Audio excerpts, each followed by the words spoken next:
Ang asawa kong tinitingala ng lahat. Ating subaybayan ang buhay ni Daryl Darby. Magandang araw mga ka-master. Salamat sa patuloy na pagsuporta sa ating channel. Ang iyong pag-subscribe ang aking lakas, malaking pasasalamat ko sa inyo. Kabanata 3131. Ang Reyna ay nakasuot ng puting damit na sa bilangguan. Mapatla ang kanyang magandang mukha at ang kanyang mga mata ay kumislap ng walang katapusang pighatiat. Galit, parade ng mga kalye, ito ay mas hindi komportable kaysa sa kamatayan. Sa sasakyan sa bilangguan sa likuran, si Quincy ay lalong nalungkot at nagalit. Inaresto na lamang ni Long Yaotian ang kanyang kapatid, ngunit sa oras na ito ay parada pa rin siya sa mga kalye. Mas mabuti na patayin ang kanyang kapatid. Alam mo, pinahahalagahan ng South Cloud Continent ang kailan isang puri ng mga kababaihan. Ang lalo pang nalulumbay kay Quincy ay sa mga panahong ito, tinatanong niya kung sino ang ama ng bata sa tiyan ng Reyna, ngunit tumanggi pa ring sabihin ang Reyna. Simula sa parada, sa sandaling ito, sumigaw ang kapitan ng bantay, at dahan-daang sumulong ang kotse. Ang mga tao sa magkabilang panig ng kalye ay nagtipon ng parami. At ang mga mata ng bawat isa ay puno ng panunuya. Sa wakas, walang sino man sa karamihan ang sumigaw. Biglang nagalak ang mga nakapaligid na tao, at tinuro nila ang emperador at si Quincy at sinigawan sila. Bilang isang queen, ay ginawa niya tulad ng isang kaiyahiyang bagay at kanyang sarili sa harap ng South Cloud Continente. Ang ganitong uri ng babae ay dapat pumunta sa kamatayan. Nagsimula ang mga tao upang magtapon ng mga bagay, dahon ng gulay, itlog, at mga bato tulad ng patak ng ulan, hinahampas ito patungo sa Reyna.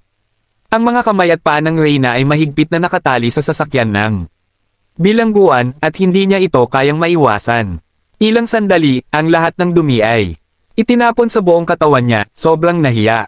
Tumigil ka. Pagkakita sa eksenang ito, si Quincy sa loob ng kotse sa bilangguan ay natakot, ang kanyang katawan ay nanginginig sa galit, itigil mo ito. Nakita ni Quincy na ang emperador ay mapatla, halatang dadalhin ito. Hindi, dapat mong malaman na mapanganib ang sitwasyong ito. Kung magpapatuloy ito, kahit na hindi namatay ang Reyna, ang bata sa tiyan ay hindi mapapanatili. Nabigo ang soft drink ni Quincy na pigilan ang lahat. Ang kapitan ng gwardya sa harap ay malamig na sumigaw kay Quincy. Manahimik ka, kahit na ang ating kapatid na babae ay nagkasala, ngunit ang bata ay walang sala, mangyaring ihinto ang mga tao sa paligid mo. Nag-aalalang sinabi ni Quincy. Ang bata ay walang kasalanan. Ang kapitan ng bantay ay nginisyon at nagbalita, ito ay isang masamang species lamang, hindi talaga dapat dumating sa mundong ito. Swish! Narinig ito, galit na galit si Quincy. Sa oras na ito, nais niyang tumakbo palabas ng karwahe ng bilangguan, ngunit nakita ang mga punto ng akyapangkor sa buong katawan niya, at siya ay walang lakas. Sa wakas, ang kotse ng bilangguan ay gumawa ng bilog sa paligid ng lungsod ng imperial, at sa wakas ay huminto sa harap na gate ng palasyo ng imperyo.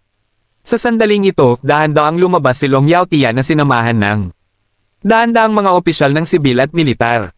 Kita mo ang iyong kamahalan. Pagkakita ng emperador ay lumabas, ang mga tao sa magkabilang panig ng kalye ay tumigil sa pagtapon ng mga bagay-bagay sa kotse ng bilangguan ng paisa-isa, at lumuhad patungo sa Long Yaotian. Haha! Tuwang-tuwa si Long Yaotian nang makita ang kahihiyan ng emperador at si Quincy, kumaway ang kanyang kamay at sinabing, lahat ay patag. Tulad ng sinabi niya, si Long Yaotian ay dahan-daang umupo sa trono. Sa oras na ito, nagtapos ang kapitan ng gwardya at sinabi, kamahalan. Natapos ang parada, at magsisimula ang paglilitis sa publiko. Umikot ang sulok ng bibig ni Long Yaotian, nagbubunyag ng kaunting ngiti. Sa susunod na segundo, tiningnan ni Long Yaotian ang emperador, hindi pa ba? Siya nag-aatubili na sabihin ito. Kaninong anak ang kabilang? Phew! Dahan-daang itinaas ng emperador ang kanyang mukha, nakatingin kay Long Yaotian sa trono. Ang kanyang tono ay puno ng kalungkutan at galit. Ako, walang sasabihin. Mayroon pa akong isang matigas na bibig ngayon. Uminis si Long Yaotian, ang mukha niya puno ng panunuya.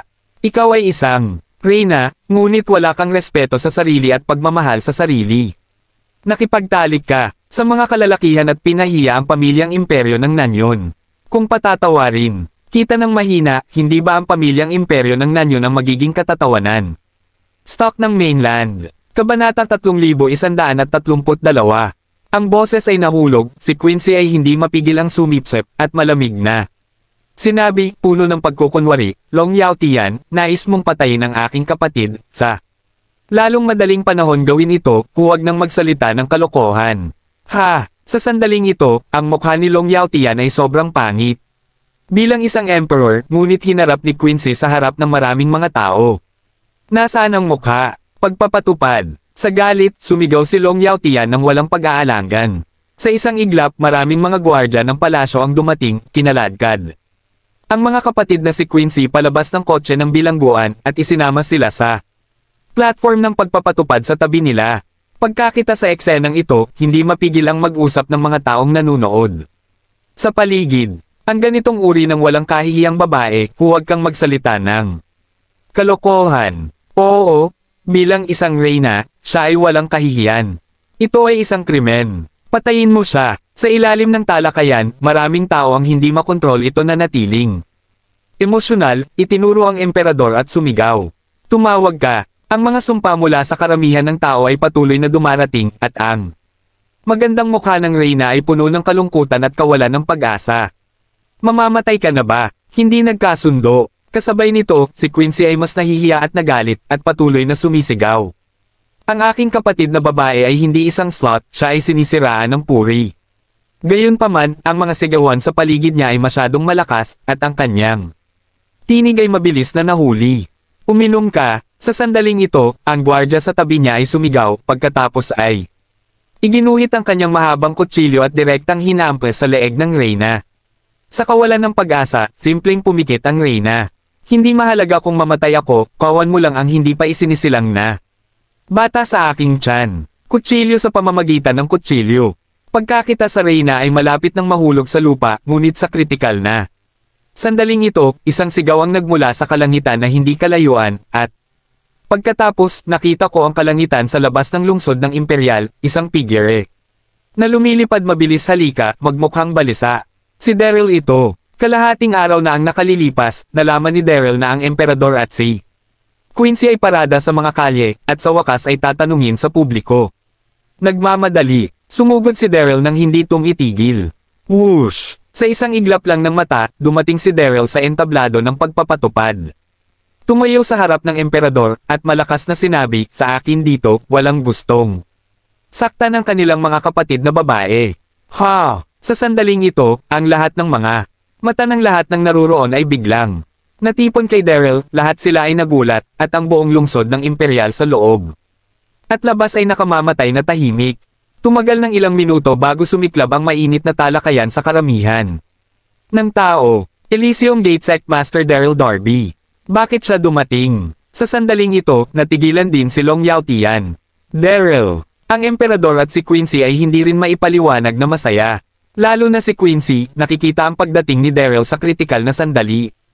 Hindi komportable ang kanyang kalooban. Sect Master pala yon, Darby. Panghuli, Long Yao Tian araw upang gumanti, mahinang ngiti sa hangin sinabi. Daryl, talunin mo lang ang milyon-milyong pagkamatay ng hukbo, ang layunin ay hindi kung gaano kabuti ang pamamahinga biglang nagmula sa Imperial City. Sinabi ni Long Yao Tian na tumingin sa dalawang mga kapatid na reyna, at nagpatuloy, pinahiya nila ang pamilya at dapat silang patayin ng lahat. Bukod dito, ito ang usapin ng aming pamilya ng hari ng South Cloud, kaya hindi ka dapat lumahok. Pinag-uusapan ito, Long Yao Tian seryoso. Sa totoo lang, ayaw ni Long Yao Tian na maging magalang kay Daryl, ngunit hindi niya ito mapigilan. Tinulungan lang ni Daryl si South Cloud Continent na hawakan ang Longmen Pass, na isang pagkilala. Higit sa lahat, si Daryl ay malakas, at si Long Yao Tian ay umakyat lamang sa trono at naging emperor. Ang kanyang pundasyon ay hindi matatag at likas na ayaw niyang pukawin si Daryl. Si Daryl ay tinatamad na magsalita ng kalokohan, at mahinang sinabi, ang emperador at ang pinakamatandang prinsesa ay hindi maaaring mamatay. Ha! Narinig ito, lihim na sumimangot si Long Yao Tian, at sinabing hindi nasisiyahan. Bakit? Kabanata 3133. Nahulog, at maraming mga ministro sa likuran nila ang hindi mapigilan na sumigaw kay Daryl. Daryl, huwag maging bastos sa iyong kamahalan. Oo, ito ang aming Southern Cloud Continente, ito ay walang kinalaman sa iyo, sa gitna ng pagmumura ng mga ministro, ang mga nakapalibot na mga tao. Tumingin sa kanila, lahat ay natipon kay Daryl. Tumawag ka, sa harap ng mga akusasyon mula sa lahat, huminga ng malalim si Daryl, ang kanyang tono ay walang pag-aalinlangan, walang dahilan, sa madaling salita, ang kanilang mga kapatid na babae ay hindi nagkasala ng kamatayan. Haha, narinig ito, hindi mapigilan ni Long Yaotia na mapangutya, tuluyang. Naiinip Daryl, sa isang salita lamang mula sa iyo, pakakawalan ko sila, sa palagay mo posible na, bukod, ikaw at si Quincy ay mayroon ng walang kasunduan sa kasal. Sulit ba para sa kanilang mga kapatid na maging kaaway ng pamilya ng imperyo ng South Cloud? Bumagsak ang tinig, kinagat ng Reyna ang labi, at sinabi kay Daryl, Daryl, iiwan mo kaming mag-isa, bumaba ka. Sabi talaga, biglang lumitaw si Daryl, at labis na nasiyahan ang emperador. Ngunit nakikita rin niya na si Daryl ay nasugatan bago binantayan ng Longmen Gate. At hindi pa ganap na nakakakuha. Sa kasong ito, hindi siya dapat payagan na kumuha ng mga panganib para sa kanyang sarili. Hindi ako aalis. Huminga ng malalim si Daryl, tinatitigan ng maigi ang emperador, na nag-flash ng kaunting pagkakasala, paumanhin, lahat ng ito ay sanhi ko. Ano? Narinig ito, nanginginig ang katawan ng emperador, at natigilan siya. Lihim na nakasimangot din ang mga nakapaligid na tao, pati na rin ang mga sibil at militar na opisyal at Long Yaotian. Ano ang sitwasyon? Ano ang kaugnayan ng bagay na ito kay Daryl?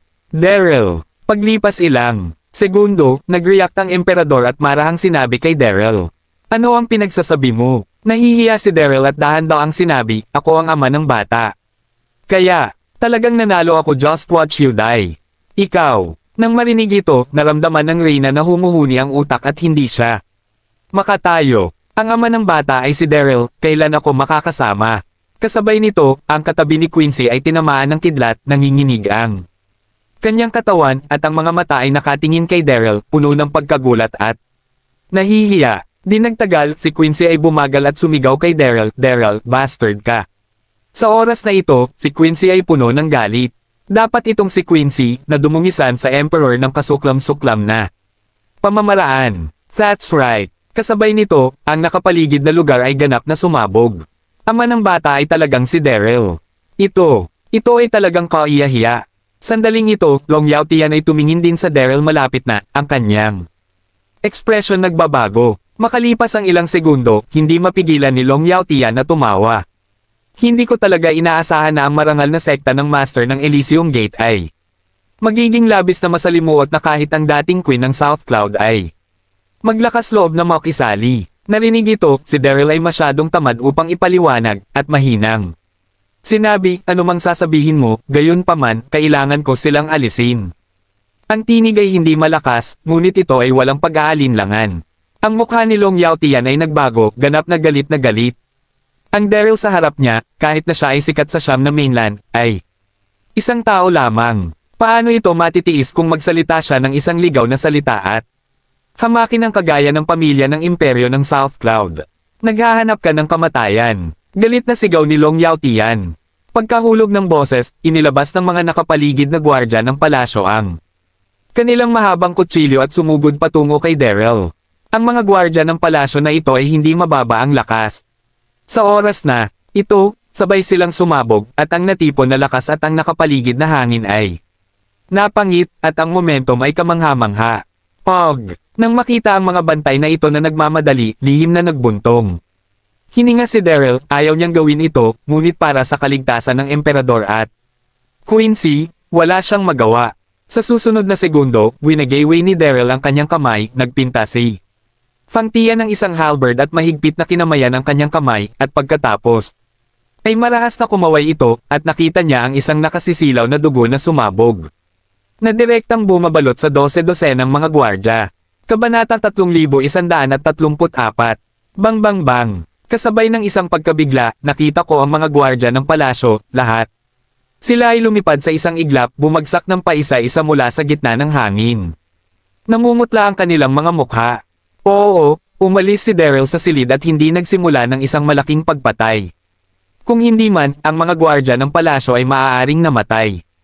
Ito, kahit na, nakikita ang eksenang ito sa harap niya, maging ito man ang Long Yao Tian o ang mga sibil at militar na opisyal at mga tao na naroroon, hindi nila mapigil ang huminga. Ang Daryl na ito ay nararapat na maging isang kilalang figure sa mainland. Isang tao lamang, ngunit 12 ng mga gwardya ng palasyo ang hindi mapigilan. Kahit na may isang solong paglipat. Sa pagkabigla, ang mga mata ni Long Yao Tian ay nagpakita rin ng isang kaunting lamig. Hindi pinansin ni Daryl ang Royal Tianwei at kailangan na siyang tanggalin. Ngayon, sa oras na ito, diretsyong tumingin si Daryl kay Long Yao Tian, ang kanyang tono ay walang pag-aalinlangan. Sinabi ko, dapat kong alisin ang kanilang mga kapatid na babae ngayon. Kung sino man ang maglakas loob na pigilan ito ay isang patay. Mapangahas. Naririnig ito. Long Yao Tian ay ganap na galit at sumigaw, ibaba mo siya para sa akin, kunin mo. Whoosh whoosh. Ang boses ay nahulog, at kasama ang paghinga, 12 ng mga numero ang sumugod mula sa palasyo. Ang mga tao, bawat isa ay may suot na gintong nakasuot, ay napuno ng isang malakas na kapaligiran. Ito ang pamilyang imperyo ng South Cloud, ang pinaka-espesyal na pagkakaroon, Changqi Shengwei, ang Heavenly Drive Sage Guards, na partikular na responsable para sa kaligtasan ng Emperor, ay napaka-misteryoso, at bihira silang lumitaw sa ilalim ng normal na kalagayan. Dang. Sa parehong oras, ang isang maayos na yapak ay nagmula sa hindi kalayuan, at nakita ko ang mga gwardya ng lungsod ng imperyo na sumisikat din. Ang momentum ay napakalaki, kasama ang libu-libong mga tao. Ha! Nakikita ang eksenang ito, hindi mapigilan ni Daryl na huminga ng malalim. Napakaraming tao, medyo mahirap na ligtas na mailayo ang emperador at Quincy. Ang empress sa tabi niya ay nakakagat din sa labi, mahinang nanginginig ang kanyang maisla na katawan. Gaano man katindi ang Daryl, imposibleng makitungo sa maraming tao ng sabay. Daryl. Sa sandaling ito, hindi mapigilan ni Quincy na sumigaw, ang kanyang magandang mukha ay puno ng sama ng loob. Lumabas ka, hindi ka namin kailangan. Magtipid, lumabas. Sinigaw niya ang mga ito, hindi maitago ni Quincy ang kanyang pagkasuklam sa panloob. Sa puso ni Quincy, hindi niya kailanman tinanggap si Daryl. Bagaman sa pagkamatay ni Saintess Langson sa wakas ay nagsiwalat ng katotohanan, hindi pinagsisihan ni Quincy ang paglabag sa kanyang kasunduan sa kasal kay Daryl. Sapagkat si Daryl ay may maraming mga pinagkakatiwalaan sa paligid niya. Napakalakas, at ayaw niyang maging isa sa mga asawa ni Daryl. Sa makatuwid, ginagawa ng Quincy ang lahat na posible upang malinis ang relasyon kay Daryl. Ngunit ngayon, si Daryl ay mayroong anak sa kanyang nakatatandang kapatid na babae, at hindi ito katanggap-tanggap para sa sinumang babae. Pog! Narinig ang pagalitan ni Quincy, labis na nalulumbay si Daryl. Nais niyang ipaliwanag, ngunit hindi niya alam kung paano ito sabihin, kaya't napasinghap siya. Yahey! Sa sandaling ito, ang Heavenly Drive Saint Guard at ang Imperial City Guards ay sumugod na sa harap. Hindi nagatubiling si Daryl, hawak ang mahigpit na halberd ni Fang Tian, at sumugod. Sa isang iglap, ang dalawang panig ay nag-away, ang tunog ng mga sandatang nagbabanggaan, at ang mga hiyawan ay magkakaugnay. Dumudanggo ang dugo sa pintuan ng palasyo. Sa simula, mahinahon pa rin ito ni Daryl na harapin ito, ngunit dahil hindi pagganap na nakabawi ang panloob na lakas, unti-unting napigilan. Pagkatapos ng lahat, maraming mga kalaban, lalo na ang mga banal na Guardia ng langit, bawat isa sa kanila ay nasa larangan ng wudu-wawang, at malapit silang nakikipagtulungan sa isa't isa, na ginagawang sakit ng ulo si Daryl. Puff! Sa wakas, isang Heavenly Drive Saint Guard ang nakakita ng pagkakataon at hinampas sa balikat ni Daryl. Sa isang iglap, ang dugo ay sinabog, at si Daryl ay sumuray pabalik ng ilang mga hakbang. Sobrang namumutla ang kanyang mukha. Haha! Pagkakita sa eksenang ito, tuwang-tuwa si Long Yao Tian at sumigaw, mabuti. Patayin mo siya kaagad. Kabanata 3135. Iningutos, ang Heavenly Drive Saint Guard at ang Imperial City Guard ay sumugod. Kinaway ni Daryl ang halberd ng pagpipinta ni Fang Tian, ang kanyang puso ay parang langgam sa isang mainit na palayok. Hindi, kung magpapatuloy ka ng ganito, hindi lamang hindi mo mai-save si Sister Quincy, ngunit isasawi mo rin ang iyong buhay dito. Daryl, narito kami upang tulungan ka. Sa kritikal na sandaling ito, narinig niya ang isang marahan at magandang sigaw, at ang dalawang kaakit-akit na figure ay lumitaw sa kalangitan na hindi kalayuan. Ang isa ay nakasuot ng asul na damit at ang isa ay nakasuot ng pulang damit. Ang mga hitsura ay maganda, ang figure ay payat at kaakit-akit, at higit sa lahat. Ang dalawang kababaihan ay eksaktong-eksaktong magkatulad, ngunit ang isa ay malamig. At ang isa ay banayad. Ito ay sina Yanhong at Mia Oyeng. Pagkaalis ni Daryl sa Longmen Pass, medyo nag-alala si Mia Oyeng, kaya tinawag niya si Yanhong na puntahan at tingnan. Bilang isang resulta, nakita niya na si Daryl ay kinubkob ngayon lamang sa lungsod ng Imperial. Wow! Pagkakita kina Yanhong at Mia Oyeng, nagulo ang buong pinto ang palasyo. Kung si Long Yaotian man, ang mga sibil at opisyal ng militar at ang mga nakapaligid na tao, lahat sila ay natigilan, nakatitig sa dalawang Yanhong na blanco, hindi maipaliwanag na gulat.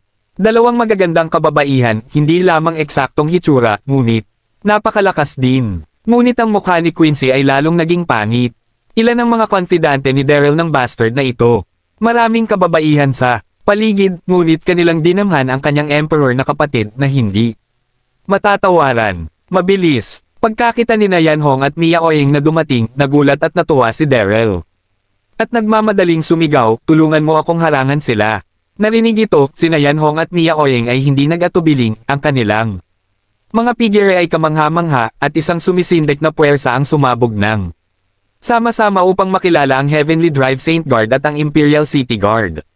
Boom! Sa iglap narinig ko ang isang dagandong. Ang Heavenly Drive Saint Guard at ang Imperial City Guard na sumugod ay pawang inalog pabalik ng 12 ng mga hakbang, at ang mga mahihina ay nabuhusan ng dugo, agad na nawawala ang pagiging epektibo ng kanilang labanan. Sina Yanhong at Mia Oyeng ay nakatayo sa harap ni Daryl nagkayayamot tulad ng isang walang kamatayan, hindi gumalaw. Ano? Ang lakas ng dalawang babaeng ito ay napakasindik, kaya maraming mga Heavenly Drive Saint Guards ang hindi kalaban.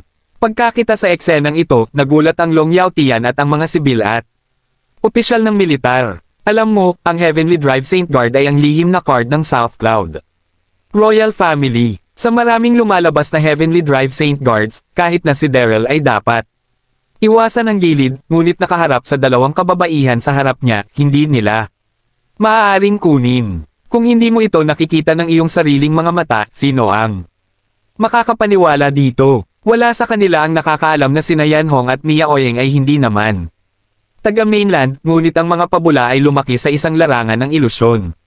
Daryl, kumuha ka ng kasama mo upang mauna. Sa sandaling ito, marahang hinimok ni Mia Oyeng. Nang bumagsak ang boses, mahina ring sinabi ni Yanhong, bilasan mo. Halatang hindi pa nakakabawi ang lakas, at kailangan kong magdulot ng kaguluhan. Si Daryl ay napahiya nang marinig ang mga salita ni Yan Hong. Pagkatapos nito, hindi nagatubiling si Daryl, tiniis ang sakit, mahigpit na. Hawak ang Quincy at ang emperador sa isang kamay, umakyat sa langit at lumilipad patungo sa labas ng lungsod ng Imperial. Tigilan mo sila. Pagkakita sa eksenang ito, galit na galit si Long Yaotian at hindi mapigil ang sumigaw. Whoosh whoosh. Sa isang iglap, maraming Heavenly Drive Saint Guards ang humimok sa kanilang panloob na puwersa na ituloy sila, ngunit naharang sila ni Yanhong at Mia Oyeng bago sila makalipad sa hangin. Bang! Nakikita ang eksenang ito, ang mukha ni Long Yaotian ay labis na pangit, at sinampal niya ang upuan ng dragon gamit ang isang palad, basura, lahat ng basurahan, ipadala ang aking order, gaano man karami ang babayaran mo, dapat mong ibagsak ang dalawang ito kababaihan at mahuli sila. Kabanata 3136. Patayin. Ang boses ay nahulog, ang Heavenly Drive Saint Guard at ang Imperial City Guards ay pongol at sumugod papunta kina Yanhong at Mia Oyeng. Sa isang iglap, ang dalawang panig ay nag-away, palaging nagsisigawan. Tuldok-tuldok-tuldok. Sa kabilang panig, ilang dosenang milya ang layo mula sa Longmen Pass, mayroong isang lambak. Kung saan pansamantalang inilagay dito si Donuyo na may natalo na hukbo ng kamatayan. Sa sandaling ito, si Donuyo ay nakaupo doon sa malaking tent ng kampo. Malungkot ang kanyang ekspresyon. Tumabi si Jack na nanginginig. Hindi mailalarawan ang kapaligiran. Sa pagkakataong ito ay sinalakay niya ang Longmen Pass at dumanas ng matinding pagkatalo. Kung si Donuyo o Jackman, ang kalooban ay napakasama. Kamahalan. Sa wakas, gumawa ng isang hakbang si Jack at maingat na sinabi, aayusin ko. Muli ang hukbo kapag naghihintay ako, at dapat kong atakehin ang Longmen Pass upang Malutas ang mga alalahanin ng iyong kamahalan. Donoyu chuckled and coldly said, iyon lang. Daryl at Laura, nandoon ang Chaos Yin at Yang Beads ng Empress Nua, hindi ako kalaban, maaari mo ba itong talunin? Napakamot sa ulo si Jack, pagkatapos ay mabilis niyang sinabi, kamahalan. Ang Chaos Yin Yang Pearl ay wala, hindi ba inaresto ng iyong kamahalan ng 9? Heaven's Saint, hanggat pagsamahin nila ang lahat ng kanilang likas na aura, madali. Ang pagkatalo kay Daryl. Tulad ng sinabi niya, ngumiti si Jack at nagpatuloy. Nang ang dating Pluto ay nandoon pa rin, aksidenteng narinig kung sinabi niya na. Upang ganap na maisama ang kapangyarihan ng 9 Heaven Saints, kailangan mong bumuo ng isang pagsasama-sama ng kaluluwa sa tuktok ng Kunlun Mountain sa ang tuktok ng mainland. Ang mahusay na formasayon, sapagkat ang tuktok ng Kunlun Mountain ay konektado sa makalangit na espiritu ng kalikasan kung saan naroon ang siyenteng langit na Siyam. Pagdating ng oras, ang pinagsamang likas na espiritual na kapangyarihan ay magiging mas pino, panipi, hahaha. Narinig ito, si Donoyu ay labis na nasisiyahan. Nodded at applauded, okay. Gawin mo lang ang sinabi mo, at umalis ka agad at dalhin ang 9 Heaven Saints sa tuktok ng mainland. Oo, kamahalan. Sumagot si Jack at mabilis naglakad palabas ng malaking 10. Makalipas ang ilang minuto, mabilis na nagtipon ang hukbo ng kamatayan. Sinamahan si Donoyu, at tumungo sa tuktok ng mainland. Tuldok-tuldok-tuldok, sa kabilang panig, sa gitna ng hangin. Kinuha ni Daryl ang Quincy at ang Emperador at maayos na lumipad palabas ng lungsod ng imperyo. Daryl, binitawan mo ako, bitawan mo. Ang mukha ni Quincy ay namula sa hiya at galit, at patuloy siyang nagpupumiglas at sumisigaw. Nakatahimik ang Emperador, parang nawala ang kanyang kaluluwa. Bigla, siya ay buntis, at pagkatapos ay pinatalsik siya mula sa trono at ipinakulong. Bago lubos na maunawaan kung ano ang nangyayari, biglang muling nagpakita si Daryl na sinasabing siya ang ama ng bata. Ang bagay na ito ay hindi katanggap-tanggap para sa sinumang babae. Sa oras na ito, naramdaman lamang ng Reyna ang pagbuwas ng kanyang utak. Ganap na ginulo, sumigaw si Quincy at yumangay, at hindi ito pinansin ni Daryl. Puff! Matapos lumipad ng buong 10 minuto, dahan-daang lumapag si Daryl sa kakahuyan nang makita niyang walang mga habol na sundalo sa likuran niya. Sa sandaling lumapag siya, sa wakas ay hindi na ito mahawakan ni Daryl at biglang umupo sa lupa. Nang sumugod siya mula sa Longmen Pass, ang pinsala ni Daryl ay hindi pa ganap na gumaling. Daryl, pagkakita sa eksenang ito, ang Emperador na wala sa ulirat ay gumanti at hindi napigil ang bulalas, at mabilis na kinuha ang braso ni Daryl, kumusta ka? Nang tanungin tungkol dito, ang Emperador ay may magandang mukha, ay puno ng pagiging komplikado. Sa totoo lang, sa pagkaalam na si Daryl ay ama ng bata, ang Emperador ay medyo nahihiya din, ngunit hindi niya alam kung bakit, ngunit hindi niya kayang kamuhian si Daryl. Okay lang, hindi ako mamatay. Tumugon si Daryl na may isang nakangiting ngiti. Sa sumunod na segundo, seryosong tiningnan ni Daryl ang Emperador, at sinabing may kasalanan, kamahalan, kasalanan ko ang naging dahilan upang maging ganito ka, ngunit maraming mga nagkataon. Matapos magsalita, sinabi ni Daryl. Ako detalyadong sinabi sa kanya tungkol sa katotohanang lumayo ako sa kwarto ng Reyna at itinuturing na unang Emperador ng Reyna. Kabanata 3137. Narinig ito, ang magandang mukha ng Emperador ay namula sa hiya. Ito pala, ang totoo ay ganito. Sa oras na ito, napakamot ng ulo si Daryl, napahiya, kamahalan, pagdating sa bagay na ito, ang pangunahing responsibilidad ay nasa akin. Wala kang mga reklamo, kung nais mong patayin o patayin ako. Ang Emperador ay daing. Nagpatuloy si Daryl, kung nais ng mahal na Reyna na manganak ng isang bata, mananagot ako hanggang sa wakas. Ako. Nang marinig ito, namula muli ang mukha ng Queen, at ang kanyang puso ay naging isang medyo naguluhan. Si Daryl ay isang kilalang tao sa mainland. Alam niya ang lahat tungkol sa astronomiya at geografiya. Siya ay isang bihirang talento. Hindi talaga kinaya ng Reyna na patayin siya, ngunit siya ay isang marilag na Reyna, upang maging babae niya, at sa isang panahon, ang Emperador ay nahulog sa pagkakagulo. Nang makita ang pag-aalanggan ng Emperador, hindi hinimok ni Daryl, ngunit tahimik siyang tumingin sa kanya. Lagyan. Gayunpaman, sa sandaling ito, si Daryl ay sumugod sa kanyang likuran at Isang ginaw ay dumating, at pagkatapos ay nanlamig ang kanyang puso, nakita niya ang isang espada na direktang tumago sa kanyang puso, at agad na bumuhos ng dugo. Nang dumating ang sakit, naramdaman lamang ni Daryl na ang kanyang mga mata ay naging itim ng ilang sandali, lumingon ang kanyang ulo at nakita na si Quincy ay mahigpit na may hawak na isang mahabang tibak, ang kanyang mga mata ay puno ng sama ng loob. Ikaw. Nagulat ang puso ni Daryl, at binuka niya ang kanyang bibig, ngunit hindi nasiya nakapagsalita pa matapos ang isang salita lamang.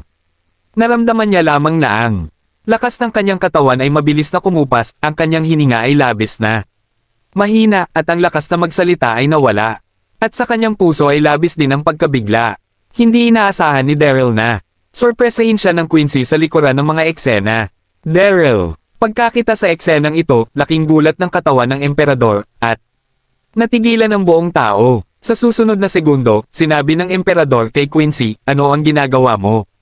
Baliw ka ba? Habang nagsasalita, kinuha ng emperador ang gin mula sa kanyang katawan at dali-daling tinulungan si Daryl na takpan ng sugat, ngunit si Daryl ay damyugo ng sobra. Emperor Sister. Malamig ang mukha ni Quincy, at sumulyap siya kay Daryl na naiinis, hindi naman ako baliw, si Daryl ay walang kahihiyan, nilapastangan ang iyong pagiging inosente, ang kamatayan ay hindi isang awa, mabilis kang kumalas at binitiwan ako.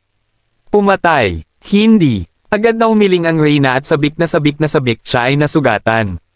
Upang mailigtas tayo, kung papatayin mo siya ngayon, hindi mo ba sinasamantalaang iba, pag-usapan natin. Panipi. Kung gayon, ang maisla na mukha ng Reyna sa itaas, medyo komplikado ito. Ang bagay sa pagitan namin at niya ay nagkataon din. Kung papatayin mo siya, ano? Ang gagawin ng bata? Bata. Narinig ito, nanginginig ang tono ni Quincy, ang galit sa kanyang puso ay tuluyang naapoy, at sumigaw siya, gusto mo ba talagang manganak ng isang bata? Huwag kalimutan, sino ang pumatay sa iyo ng labis? Kung hindi dahil sa bastard na ito naman tiyahan ang iyong pagiging inosente, hindi ka maitaboy. Sa ilalim ng trono, hindi siya kailanman tatawaging isang babae na walang kahihiyan sa bibig ng mga tao. Ang lahat ng ito ay Daryl, siya ito. Panipi. Ang huling salita ay nahulog, itinulak ni Quincy ang emperador, at ang mahabang tibak ay sinaksak kay Daryl ng mabagsik. Damn it! Nang makita ang mahabang pagsaksak ng espada, galit na galit si Daryl, at likas na nais na umiwas, ngunit dahil sa sobrang pagkawala ng dugo, ang buong katawan niya ay wala ring lakas, at hindi niya talaga napigilan. Si Daryl sa oras na ito ay halos umiiyak ng walang luha. Hindi niya inaasahan na siya ay desperadong ililigtas ang mga kapatid na babae ng Quincy. Sa huli, si Quincy ay hindi lubos na nagpapasalamat at nais na magpakamatay. Gayunpaman, hindi ito maput ni Daryl sapagkat ang Quincy ay tama, at kung hindi dahil kay Daryl, ang emperador ay wala sa ganoong sitwasyon. Ang katabi ng emperador ay nais na pigilan siya, ngunit wala rin siyang lakas. Itigil. Sa kritikal na sandali na ito, nagkaroon ng isang soft drink, at pagkatapos ay mabilis na lumipad ang dalawang payat na numero mula sa malayo na hinarang ang espada ng Quincy. Ito ay sina Mia Oyeng at Yan Hong. Kabanata 3138. Sumali sina Yan Hong at Mia Oyeng. Hindi sila matagumpay. Walang pumipigil sa buong South Cloud Imperial City. Mabilis nilang tinalo ang Heavenly Drive Saint Guard at sumugod upang sumali kay Daryl. Tulad ng pagkarating niya, nakita niya si Quincy na nagtatangkang pumatay kay Daryl. Sa sandaling ito, si Mia Oyeng ay nakatayo sa harap ni Daryl at sinabi kay Quincy, ano ang nangyayari sa iyo? Si Daryl ang may peligro upang iligtas ka, bakit mo siya pinapatay? Habang nagsasalita siya, nakita ni Mia Oyeng ang sitwasyon ni Daryl. Nanginginig ang kanyang puso at nag-aalala siya. Nakita kong butas ang puso ni Daryl, nagpatuloy ang pagdaloy ng dugo, at ang buong tao ay labis na mahina. Daryl, kumusta ka? Kumusta ka? Tinulungan ni Mia Oyeng si Daryl sa kanyang mga mata na puno ng pag-aalala, halos maiyak. Tingnan kung gaano kakabado. Si Yan Hong, na nasa tabi niya, ay walang pakialam na. Sinabi, hindi siya maaaring mamatay, ngunit nawalan siya ng sobrang dugo. Pagkatapos, tumingin si Yan Hong kay Quincy, bakit mo siya pinapatay? Mahigpit na kinagat ni Quincy ang kanyang mga labi, at malamig na sinabi. Nawangisan niya ang pagiging walang kasalanan ng aking emperor na kapatid, at hindi sayang na mamatay ng 10,000 beses. Sa ganoon, tumingin si Quincy kay Daryl, kaya kitang patayin ngaon. Phew! Nararamdaman ng galit at pagkasuklam ni Quincy, huminga ng malalim si Daryl. At hindi makatawa o umiyak. Sa sandaling ito, hindi na nakatiis si Mia Oyeng at sinigawan si Quincy. Iniligtas ka ni Daryl, ngunit papatayin mo siya, hindi ka ba nahihiya? Bilang isang engkanto, hindi niya alam ang kanyang pagiging inosente, ngunit sa isang babae sa mga tuntunin ng kung ano ang ibig sabihin nito, alam lamang niya na si Daryl ay ipinasapalaran ang kanyang buhay upang iligtas si Quincy, ngunit ginantihan ni Quincy ang kanyang mga hinaing na kung saan ay lubos na mali. Malamig na humilik si Quincy, ngunit hindi ito tumugon.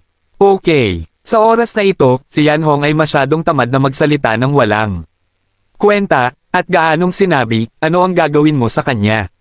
Patayin mo lang ito. Nang bumagsak ang boses, inunat ni Yan Hong ang kanyang daliri upang pigilan ang mga puntos ng acupuncture ni Quincy. Siya at si Mia Oyeng ay kapwa mga diwata ng diwata, ngunit si Yan Hong ay may isang marahas na pagkatao at labis na nakamamatay. Napakabilis ni Yan Hong, at walang oras si Quincy upang makapagreaksyon. Sa isang saglit, nanginginig ang kanyang maisla na katawan, at hindi siya makagalaw. Sa susunod na segundo, dahan-dahang itinaas ni Yan Hong ang kanyang kanang kamay at tinapik ang ulo ni Quincy. Nararamdaman ng malakas na aura ni Yan Hong na sumabog, si Quincy ay mukhang walang takot sa ibabaw, ngunit nagpapanik sa kanyang puso. Namatay lang ng ganito, ayaw talaga. Hindi. Pagkakita sa eksenang ito, nanginginig ang katawan ng emperador at hindi mapigil ang mapasigaw. Kaagad pagkatapos, ibinaling ng emperador ang kanyang ulo upang makiusap kay Daryl. Daryl? Ang mapusok na karakter ng kapatid na emperor, mas alam mo, kaya hayaan mo siyang umalis sa pagkakataong ito. Tulad sinabi niya, ang emperador ay nagtataglay ng kanyang sariling pagkakakilanlan at hindi nais na maging mapagpakumbaba ay nakiusap si Daryl, ngunit walang paraan, siya at ang kapatid na si Quincy ay nagkaroon ng matinding pagmamahal. Paano niya lamang ito mapapanood na namatay? Ate, hindi mo siya tatanungin. Hindi mapigil ang sigaw ni Quincy. Masaktan si Daryl sa kanyang kapatid, mas gugustuhin niyang mamatay kaysa yumuko ang ulo sa kanya. Gayunpaman, tila hindi narinig ng emperador, at patuloy na nagmamakaawa kay Daryl. Daryl? Maaari mo siyang ekstrang, mangyaring. Huminga ng malalim si Daryl at sinabi kay Yan Hong, kalimutan mo ito.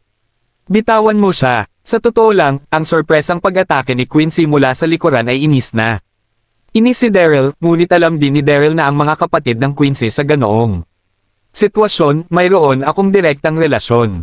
Ano pa, ang Reyna ay buntis ng kanyang sariling anak, ito ay masyadong hindi makatuwiran upang patayin si Quincy. Ano? Akala ni Yan Hong ay narinig niya ito ng mali, at nakasimangot, at sinabi kay Daryl, halos mapatay ka niya, papakawalan mo ba siya? Oo, seryoso si Daryl, pakawalan mo siya. Gayunpaman, si Quincy ay hindi nagpakita ng pakikiramay, at ang kanyang kaakit-akit na mukha ay namula at isinumpa, Daryl, hindi ka gwapo, pumatay kung nais mong pumatay. Tigilan mo ang pagsasalita ng kalokohan, hayaan mong sabihin ko. Sa iyo, kahit nabitawan mo ako, nanalo ako, hindi kita ilalayo, at hindi ko hahayaang manganak ang emperador ng bata. Mabuti pang mamatay ka sa pusong ito. Ang mukha ni Daryl ay sobrang pangit nang marinig ito. Kabanata 3139. Ang Quincy na ito ay sira ang ulo, ipinaliwanag ko ito mismo, at hindi ito sinisi ng Reyna, ngunit palagi niya itong hinahawakan. Sa pag-iisip tungkol dito, si Daryl ay tinatimad na sabihin, at sinenyasan si Yan Hong na hayaan ang Quincy na umalis ng mabilis. Naisip ni Daryl tungkol dito, buntis ang emperador, dapat siya ay manatili sa kanya at alagaan siya ng mabuti. Si Quincy, bitawan siya, at pagkatapos ng mahabang panahon, siya ay magpapakalma. Hindi kaagad binitawan ni Yan Hong si Quincy. Nang makita siyang pinagalitan, at lalong hindi kaaya-aya, malamig na sinabi ni Yan Hong, hindi alam kung paano ay promote. Nagambala si Quincy bago matapos ang kanyang mga salita. Hindi ka pupunta upang magturo sa akin ng mas kaunti. Ang mga mata ni Quincy ay nag-flash ng pang-aalipusta, at ninisyon niya, hindi ka magandang bagay. Nasundin ng mga tao tulad ni Daryl. Sa oras na ito, si Quincy ay napahiya at nagalit, at ay nawala, dahilan. Nang makita siyang diretso ang sibat sa kanya, nagbago ang ekspresyon ni Yan Hong. At isang pahiwatig ng hangarin sa pagpatay ang sumabog sa kanyang mga mata. Naghahanap ka ng kamatayan. Bilang isang engkantade na ipinaglihi sa isang larangan ng ilusyon, sina Yan Hong at Mia Ouyang ay magkasalungat. Siya ay masama sa likas na katangian, kumilos ayon sa gusto niya, nang walang pagmamalasakit, hanggang sa makilala niya si Daryl. Hindi niya ito pinigilan, ngunit iginagalang din siya ni Daryl ng 3 puntos, ngunit sa oras na ito, ininsulto siya ni Quincy ng harapan. Paano niya kaya ito? Damn it, sa sandaling ito, nagulat din si Daryl, nakatingin sa tingin ni Quincy. Nagpapakita ng kawalan ng lakas at pagkalungkot. Dapat kang maging maingat tungkol sa pakikasama kay Yan Hong, naglakas loob. Napagalitan siya ni Quincy, hindi ba naghahanap ito ng kamatayan? Sa galit, ang lakas ni Yan Hong ay sumabog, at ang isang nakakatakot na aura ay agad na nakalock sa Quincy. Itigil mo na. Hindi mapigilan ni Daryl na sumigaw sa desperasyon. Yan Hong, pakawalan. Kaagad siya. Mahina ang boses, ngunit hindi ito pagdudahan. Isang mortal na babae ang naglakas loob na pag-alitan ako, alam talaga niya ang kanyang buhay at kamatayan. Malamig na sinabi ni Yan Hong. Nang bumagsak ang boses, inunat ni Yan Hong ang kanyang kamay na jade at kinurot bigla ang leeg ni Quincy. Sa ilalim ng malakas na lakas ng lakas, nakita niya ang magandang mukha ni Quincy, agad na naging lila. Si Quincy ay nais na magpumiglas, ngunit ang nakakakilabot na kapangyarihan nang diwata sa harapan niya ay walang pagkakataong lumaban sa lahat. Naramdaman niya lamang na dumidilim ang kanyang mga mata at lalong humihirap ang paghinga. Yan Hong. Pagkakita sa eksenang ito, laking gulat at galit ni Daryl. Hindi ka nakikinig sa aking mga utos, huwag mong kalimutan, paano mo ako ipinangako noong nasa Realm of Unreal ka. Nang sinabi niya ito, si Daryl ay nagsalita ng patayo, ngunit ang kanyang puso ay napakalaki. Dati sa ilusyong larangan, ginamit ni Daryl ang pagbuo upang bitagin si Yan Hong upang pilitin itong maging malambot, ngunit alam din ni Daryl na hindi kailanman pinaniwala ni Yan Hong ang kanyang sarili. Sa oras na ito, nais niyang patayin ang buong Quincy ng buong puso, at talagang hindi niya ito mapigilan. Tumawag ka. Narinig ito, ang malamig na mukha ni Yan Hong ay malungkot at hindi sigurado, at tumagal ng higit sa 10 segundo bago niya binitawan ang kanyang jade hand. Daryl, isang malambot na taong tulad mo, makakagawa ka ba ng mga mahuhusay na bagay? Nais mo siyang bitawan? Okay, gagawin ko ang iyong hiling, ngunit sa hinaharap, ayaw mo akong tulungan.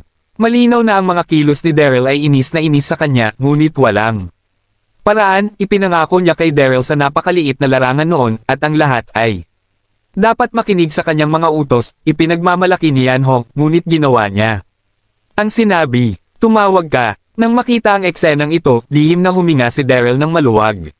Sa kabutihang palad, si Yan Hong na ito ay naniniwala sa kanyang mga salita. Kung hindi man, ang Quincy ay talagang mapanganib. Si Quincy ay lumalakad mula sa gilid ng kamatayan, gulat pa rin, ngunit wala siyang kahit kaunting pasasalamat kay Daryl. Daryl, hindi kita bibitawan. Malamig na sinabi ni Quincy, tumalikod na para umalis ng hindi lumilingon. Sa isang iglap lang ng mata, nawala siya sa kakahuyan. Pinapanood ang paglayo ng Quincy, labis na nalulumbay si Daryl. Ano ang tawag dito? Naisave ko ang Quincy ng 2 beses sa aking sarili, ngunit hindi ako nakakuha ng anumang pasasalamat, at hindi direktang nasaktan si Yan Hong. Kabanata 3140. Daryl, sa oras na ito, marahang sinabi ng emperador, huwag mong sisihin ang emperador. Napakasimok niya minsan.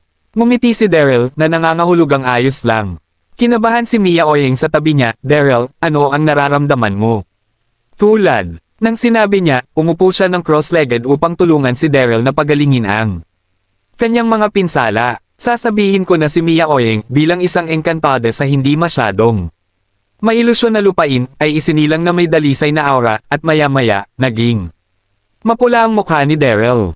Humayo ka. Huminga ng malalim si Daryl at dahan-daang sinabi, bumalik tayo sa Longmen Pass, bilasan mo. Ang tono ay napakapatag, ngunit ang kanyang mga mata ay medyo sabik. Upang maging matapat, ang kasalukuyang sitwasyon ni Daryl ay nangangailangan ng napapanahong pagsasanay, ngunit alam niya na nailigtas niya ang mga kapatid na babae ng Quincy mula sa palasyo.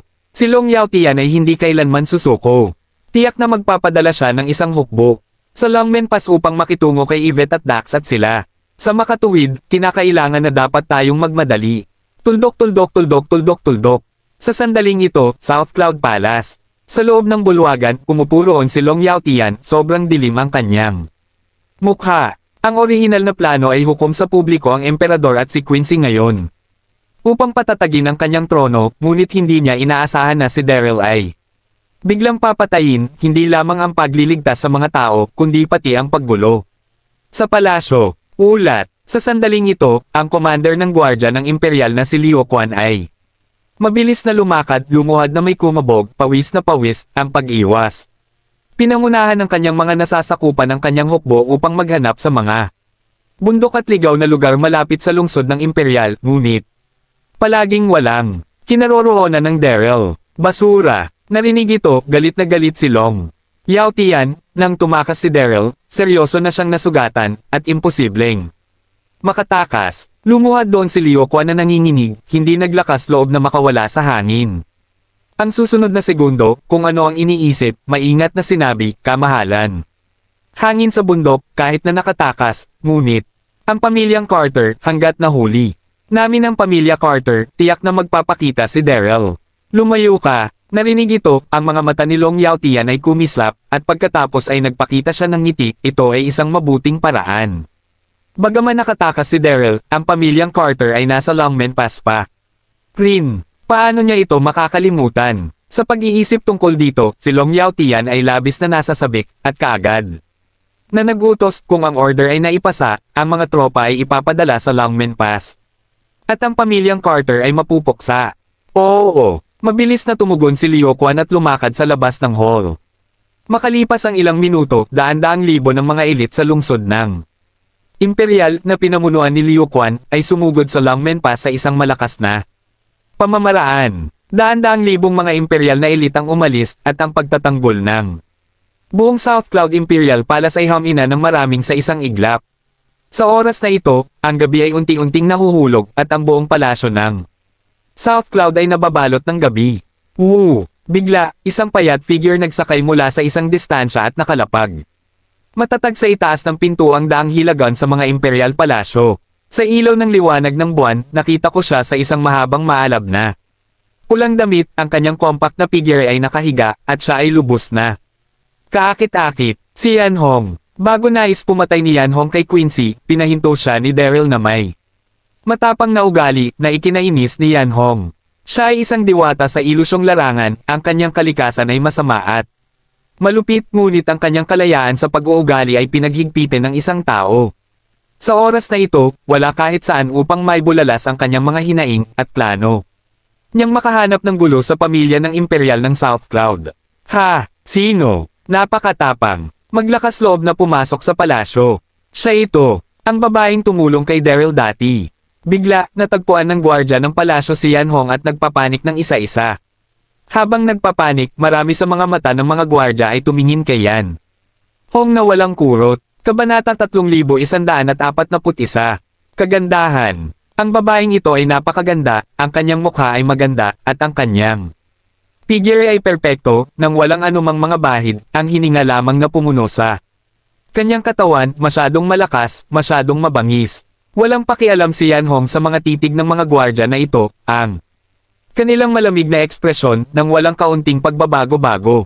Sabihin mo sa iyong emperador na lumabas at mamatay. Isang malamig na tinig ang tumunog mula sa bibig ni Yan Hong. Ang tinig ay hindi malakas, ngunit kumalat ito sa buong palasyo, at ito ay puno ng dilim. Si Yan Hong ay malupit at kumikilos ng arbitraryo. Bagaman sanhi ni Daryl.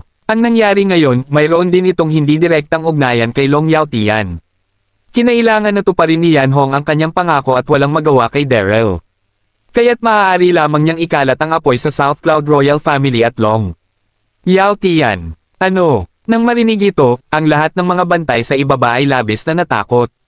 Ang babaeng ito ay sobrang mayabang na napunta siya sa palasyo upang pukawin. Siya nang nag-iisa, at nagbanta na labag sa kanyang kamahalan. Masyado siyang mayabang at walang batas. Hindi ka matapang. Sa wakas, isang kapitan ng mga gwardya ang nanguna at sumigaw kay Yan Hong. Sa maghapon at nag-away si Daryl sa lugar ng pagpapatupad, walang hari, at ngayon ay automatiko siyang pinaponte sa ang pinto, at ako ay walang galang sa iyong kamahalan. Tingnan kung hindi mo alam kung paano isulat ang mga salitang kamatayan. Panipi, lali, panipi. Isang malamig na tinig ang nagmula sa bibig ni Yanhong at pagkatapos ay nag-flash ang kanyang katawan at agad niya itong sinampal harap ng kapitan.